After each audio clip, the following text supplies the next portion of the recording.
Olá, sejam muito bem-vindos a mais um episódio do podcast Suspanenka. Estou na presença do habitual Miguel Rocha e esta semana, já sem Rodrigo, vamos debater Premier League.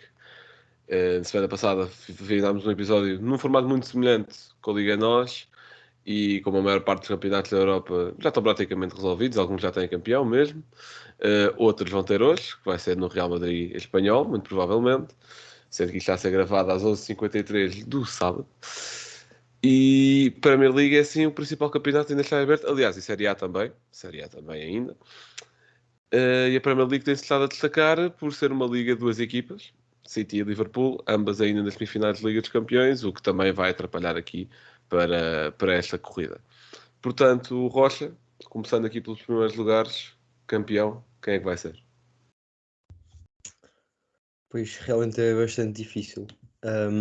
E acho que tens toda a razão quando dizes que a Liga dos Campeões pode atrapalhar, e dizendo isso, acho que pode atrapalhar mais o City do que propriamente o Liverpool. Um, o City vai, e pronto, não estamos aqui a analisar a Liga dos Campeões, mas vai por uma segunda mão com uma vitória por 4-3 frente ao Real Madrid, que já se sabe, principalmente jogando no Bernabéu, não é quase nada, digamos assim. É uma vantagem quase nula. E o Liverpool já não é bem assim. Uma vitória por 2-0 frente ao Villarreal dá-lhes algum conforto para a segunda mão. Embora obviamente se saiba que o Liverpool acabou por surpreender o Villarreal acabou por surpreender frente ao Bayern, portanto o Liverpool também se vai ter de precaver disso. Ainda assim, acho que lá está, essa questão da Liga dos Campeões pode mesmo acabar por favorecer o Liverpool. E depois também vai acabar por depender muito do calendário das equipas. O Manchester City, o próximo jogo que tem vai ser frente ao Leeds United, vai jogar fora de casa. O Leeds, que é uma equipa que está ali quase a ver se não desce. Depois também já haveremos de falar nisso mais à frente. Ou seja, acaba por não ser um jogo muito difícil antes da ida ao Santiago Bernabéu. E o Liverpool vai também jogar fora frente ao Newcastle. O que se complica mais, e o City acaba por ter sorte nesse aspecto, é o jogo a seguir à Liga dos Campeões, porque no caso do Liverpool, que vai jogar frente ao Tottenham, o City agora recebe Newcastle, ou seja, o City aqui teve sorte em não, por exemplo, receber o Tottenham como vai receber o Liverpool. E depois, se o City se aguentar nestas duas jornadas, diria eu que tem a vida muito mais facilitada, porque em termos de calendário, acho que o calendário de Liverpool acaba por ser mais complicado. Como disse, vai jogar fora Newcastle, frente ao Tottenham em casa, depois fora Aston Villa, em casa contra o Chelsea, fora contra o Southampton e em casa contra o Wolverhampton. Já o City, fora contra o Leeds, em casa contra o Newcastle, fora contra o Wolverhampton, fora contra o West Ham e em casa contra o Aston Villa. Portanto, equipas no caso do City muito mais no meio da tabela. O Liverpool ainda vai defrontar Tottenham e Chelsea. O Tottenham principalmente vai ser uma equipa que vai querer assegurar a Europa. O caso do Chelsea acaba por ser uma equipa que já não está a lutar por muito na Premier League, mas que vai querer também manter o seu terceiro lugar, e vai ser sempre um jogo difícil, porque obviamente equipas deste nível não deixam de baixar o seu nível competitivo por já não terem de lutar por algum título ou algum novo lugar. Portanto, depois disto tudo, quem vai ser campeão, eu ainda assim digo que é o Liverpool.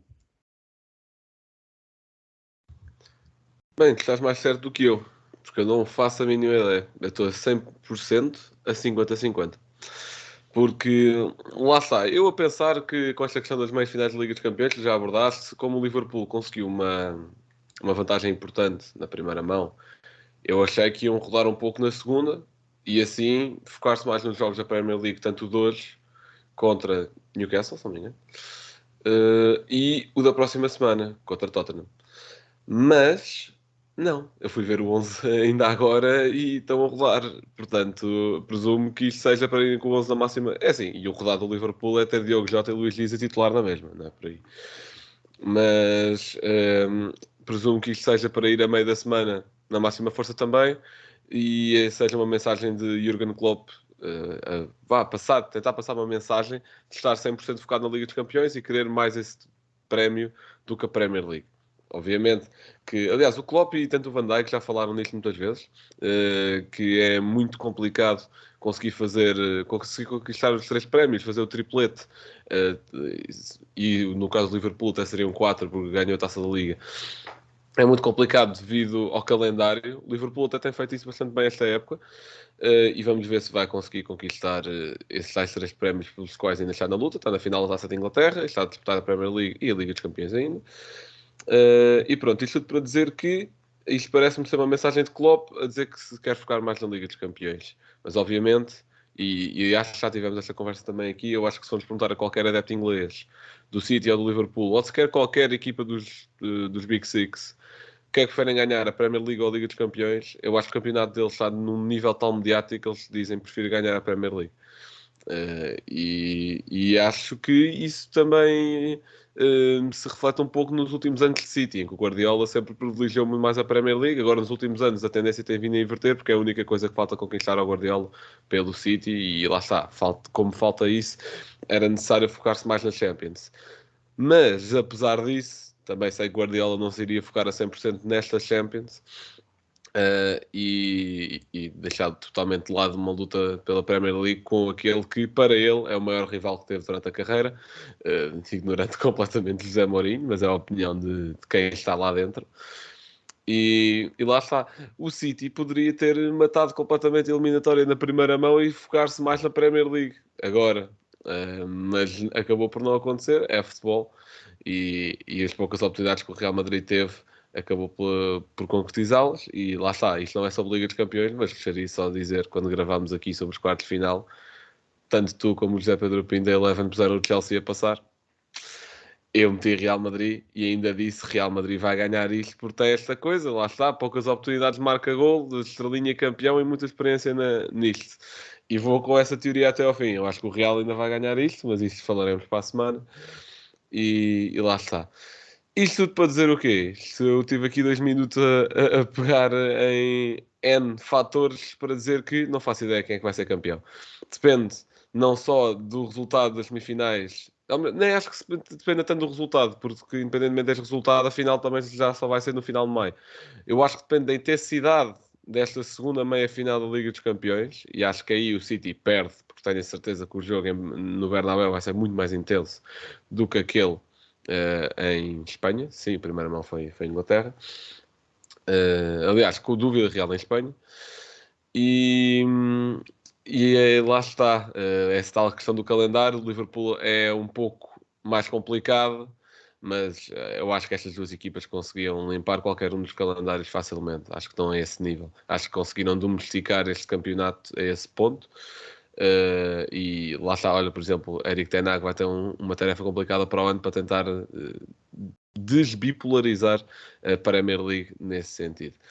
E pronto, e no fundo é isto. E agora gostaria de perguntar quem é que achas que vai à Europa, como é que acaba esta luta, sendo que, lá está, já disseste que o Chelsea tem ali aquele terceiro lugar mais ou menos garantido, e entre Arsenal, Tottenham e United, como é que vão ficar ali aqueles lugares Champions, e atenção, o West Ham, que também ainda está ali no 7º lugar à espreita. Uhum. Bem, acho que vai ser uma luta por acaso animada.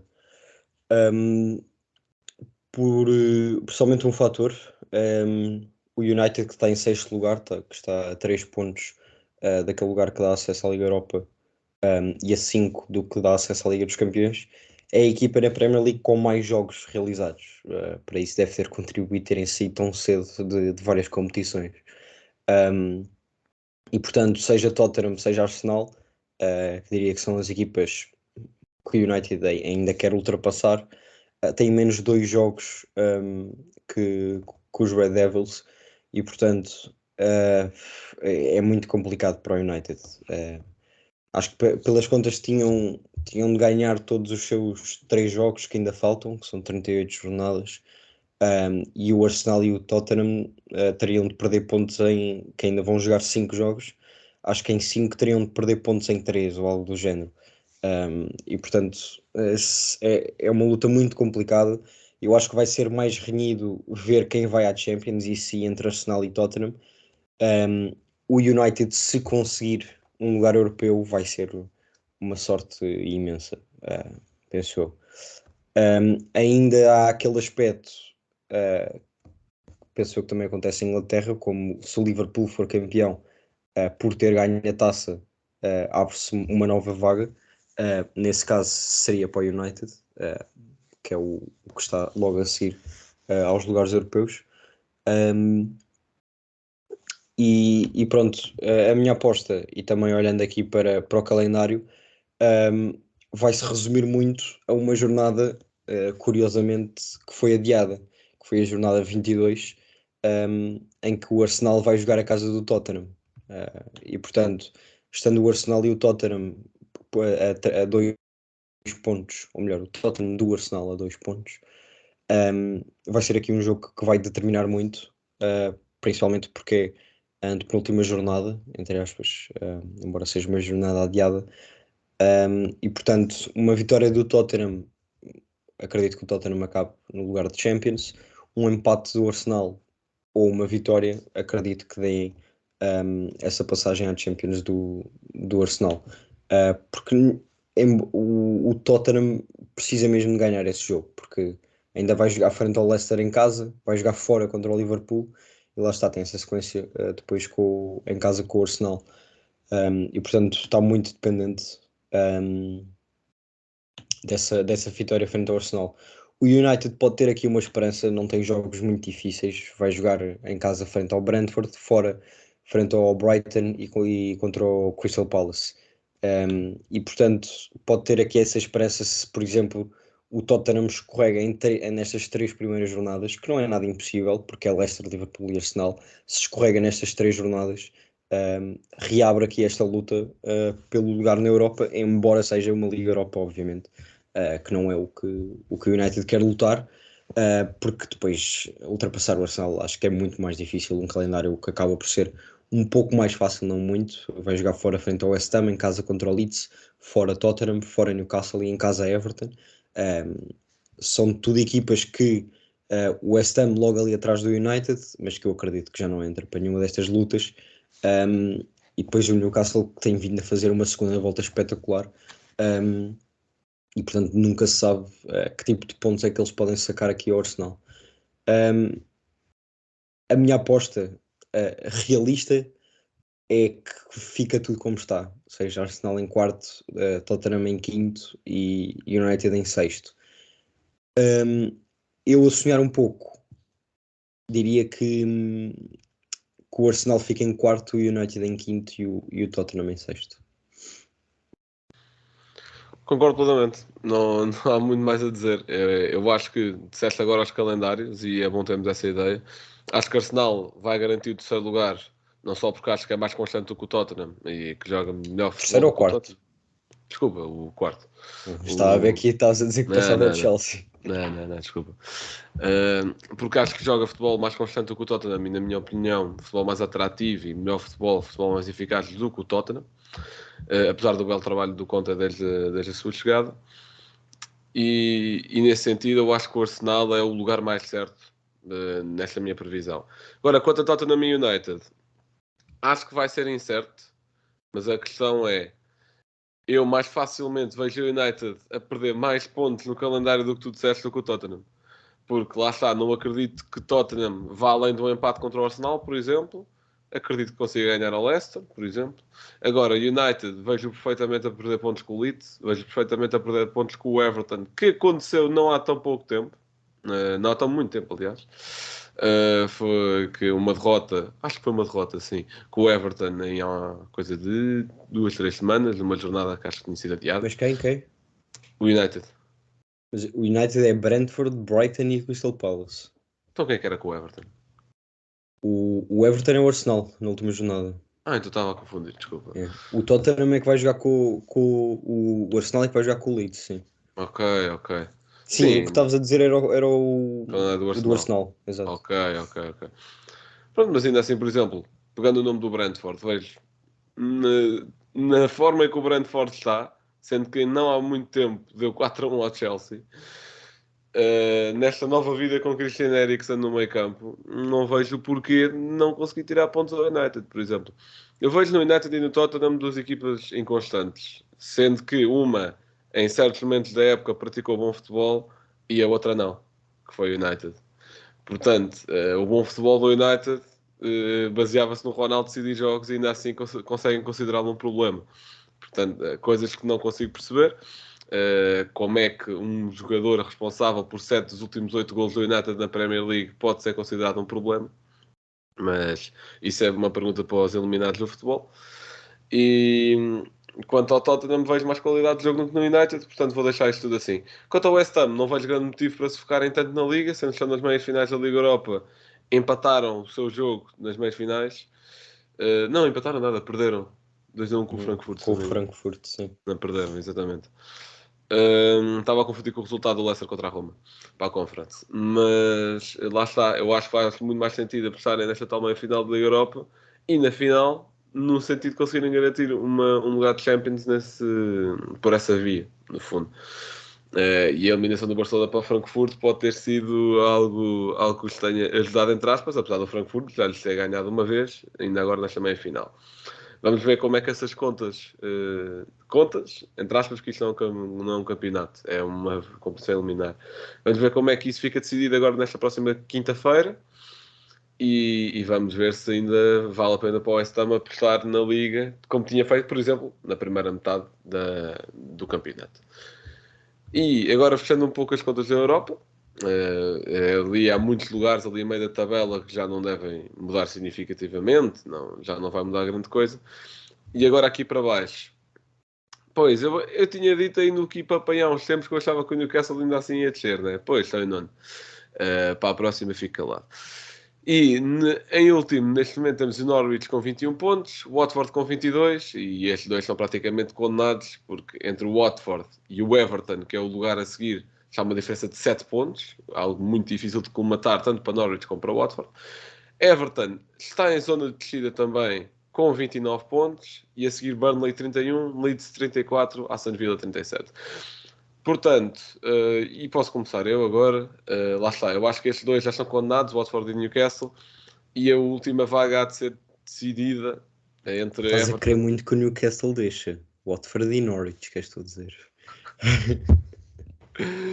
Ai, giro. Pá, lá está, não gosto de clubes de petróleo, mas pronto. E isto foi mesmo inconsciente, nem foi de propósito. Pronto, Watford e Norwich, que também já têm um bocadinho esta fama de elevador. Tanto no Norwich e o Fulham também, um certo ponto. Que vai subir com uma temporada fantástica com o Marco Silva. Pronto, Watford e Norwich, e acho que as duas equipas vão disputar esta tal vaga de manutenção. Acabarão por ser o Burnley e o Everton. Não estou a ver o Leeds a meter-se nesta luta. Lá está, só tem uma almofada em relação ao Everton de 5 pontos, mas não acho que se vá meter por estes lados. Quanto a Burnley e Everton, eu vejo mais Burnley a ficar. Eu não iria mexer na classificação. Porque Everton, desde a chegada de Lampard, apesar dos reforços, Van de Beek, Dele Alli, por exemplo, vejo muito pouco. Tirando aquela tal vitória contra o United que eu estava a mencionar há pouco, vejo muito pouco de Everton, vejo muito pouco futebol aqui. E, por exemplo, a jornada deles é 36, que o jogo vai ser amanhã. eh, Aliás, não, estou a ver os demais, desculpa. É o que estava aqui. Por exemplo, tem um jogo ainda contra o Leicester, o que não é fácil, estando agora nestas últimas jornadas. E Burnley contra Aston Villa que estávamos a falar em off, que tem vindo a descer também um pouco. Acho mais fácil, sinceramente, acho mais fácil e acho que faz mais sentido o Burnley ficar do que o Everton. Bem,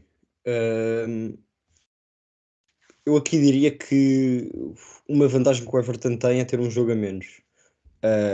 tanto com o Burnley como do Leeds. E aí eu ainda vou aqui incluir o Leeds só por uma razão, que é o calendário. Porque estas equipas acabam por ter todas, de certa forma, um calendário difícil. Como estavas a dizer, o Everton ainda vai jogar contra o Leicester, mas ainda vai receber o Chelsea e ainda vai jogar fora frente ao Arsenal. O Burnley acaba por ter o calendário um pouco menos suado, digamos assim. Vai jogar fora frente ao Watford, em casa contra o Aston Villa, fora Tottenham, fora Aston Villa e em casa Newcastle. São tudo equipas que acabam por conseguir, que podem roubar pontos. Tem aqui, lá está, esta dupla jornada contra o Aston Villa, porque acabaram por não jogar com eles ainda na primeira mão, num jogo que foi adiado. Um, e depois o Leeds, e é só por isto que eu os ponho nesta luta, vão jogar em casa frente ao City, fora frente ao Arsenal e em casa frente ao Chelsea. E portanto, tem aqui 3 jornadas complicadíssimas, que os podem trazer para o 18º ou 17º lugar, e ficar aqui nesta luta. Embora eu concorde contigo na questão do futebol jogado, acho que o Everton não anda a apresentar muito. É verdade que, por exemplo, venceu o United por 1-0, mas também vencer o United por estes dias já não é assim um grande feito, principalmente um United sem Ronaldo, que foi o caso. E portanto é muito complicado. Eu ainda assim digo que vai descer o Burnley. E só não digo que vai descer o Leeds porque tem mais 3 pontos, porque senão ainda dizia o Leeds, só mesmo por uma questão de calendário. E lá está, concordo que o Watford e Norwich obviamente estão condenados à descida. Ok. E agora passando aqui para melhores jogadores, assim um top 3 até agora, melhores jogadores. Ahm, Lá está, eu acho que isto, no fundo, a Premier League este ano, em termos de exibições individuais, tem sido muito inconstante. Pegando no exemplo de quem é neste momento o jogador com mais gols, que é Salah, que tem 22. Salah, desde a eliminação da CAN e de perder também os playoffs para o Mundial, tem vindo aqui muito rendimento, tanto na Premier League como na Liga dos Campeões, no geral apenas. E lá está a ter tido a concorrência de Diogo Jota de Luís Dias, também pronto, não ajudou Salah, ajudou o Liverpool, porque assim os jogadores melhoram-se uns aos outros, obviamente. Mas lá está, não posso considerar Salah num top 3 neste momento por isso mesmo, por ter feito uma primeira metade de campeonato incrível e uma segunda já muito abaixo daquilo que poderia fazer. Para mim, Kevin De Bruyne em primeiro. Acho que De Bruyne tem se tornado um jogador muito mais decisivo do que era, por exemplo, o ano passado, com gols mais importantes até. E De Bruyne era um jogador muito mais conhecido por assistências, por exemplo. Em segundo, Arnold. Acho que tem evoluído bastante ao longo da época. Evoluído, como se não tivesse apresentado este nível, por exemplo, há 3 anos naquela Liga dos Campeões que o Liverpool ganha, ou na Premier League que o Liverpool ganha no ano a seguir. Mas acho que tem evoluído dentro desta época. Acho que começou ok e agora está no nível classe mundial outra vez. E para terceiro lugar, lá está. Eriksen também chegou em janeiro, mas é um nome que eu gostaria de destacar. Mas por ter chegado em janeiro, não posso colocá-lo aqui. Cancelo, também lá está. Sempre muito importante para o modelo de jogo do City, mas acho que teve mais preponderância numa primeira metade de época. Por isso, para terceiro lugar, vou dizer Son, que acho que ainda assim, num Tottenham muito inconstante, foi sempre destaque. E ainda destacar mais 2 nomes, por motivos diferentes.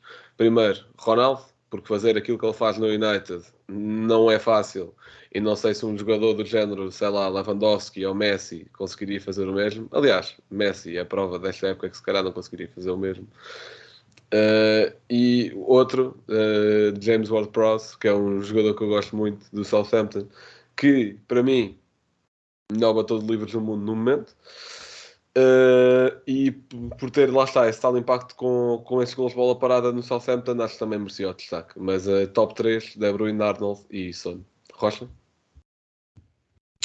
Bem, concordo contigo que é muito difícil. E se calhar vou aqui começar pelas menções, e depois já vou ao top 3. Olha, primeiro destacar um nome que ainda não disseste, mas que eu acho que merece, que é Bruno Guimarães, que tem vindo a fazer uma segunda volta espetacular pelo Newcastle. Em 13 jogos já leva 4 golos e uma assistência. Ele que veio do Lyon e vinha de um Lyon com nenhum golo. Ele também acaba por jogar um pouco mais à frente e chegar a posições de finalização mais com este Newcastle do que o Lyon. Um, Depois Ronaldo, obviamente, e até te digo que não entra no meu top 3 por pouco, porque lá está, e até posso comparar com o Son, porque acaba por ser, está numa equipa como o Tottenham e acaba por ser o destaque dessa equipa. E se formos pelo significado literal do MVP, que é o jogador mais valioso, é o jogador que traz mais à equipa e é o jogador que faz mais a diferença, e é isso que o Ronaldo é. O United sem o Ronaldo não quer sequer imaginar onde estaria esta época.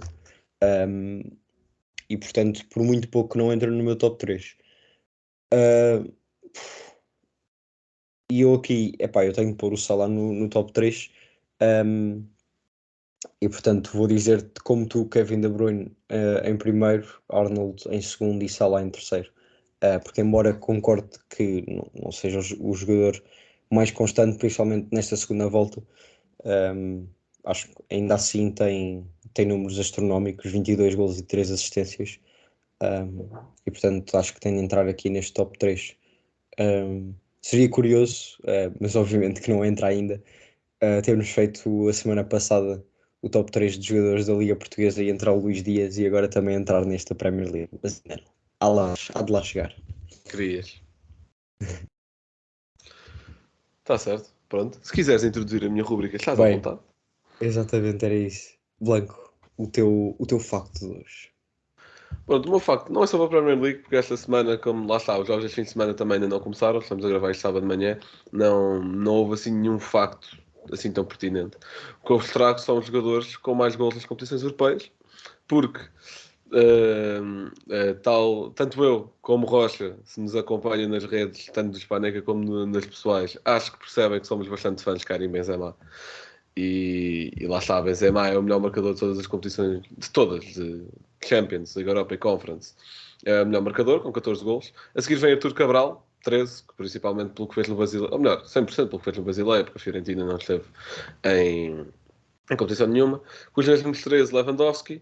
Depois, empatados com 11, Sapinen. E aliás, nem sei onde joga este jogador, no fundo.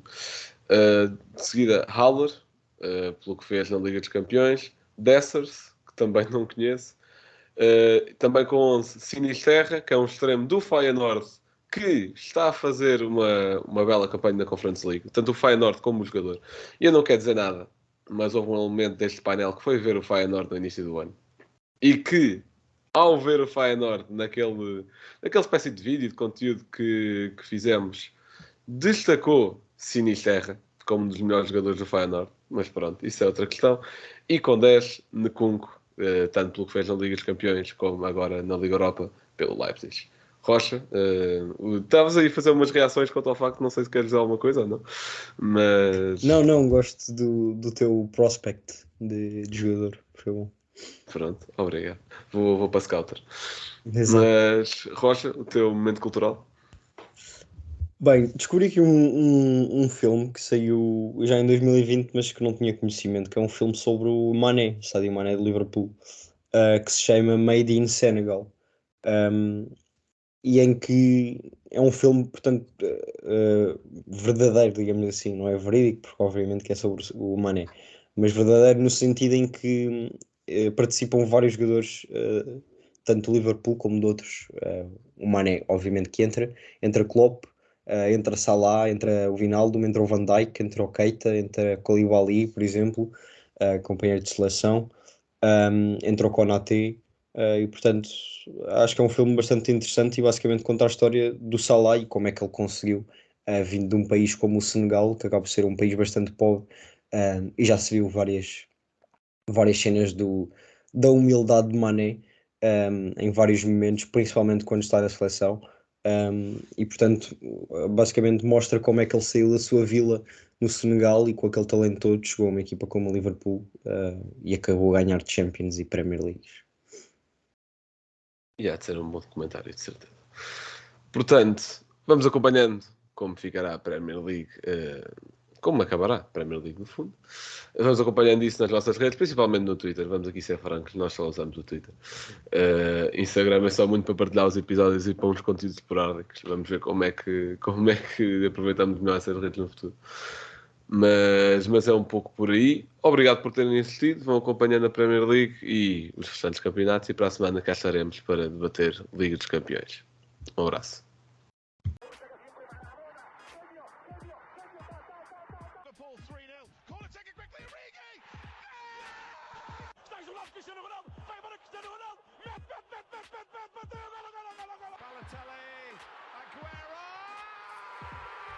Posse de bola para Portugal, vai Éder, chuta!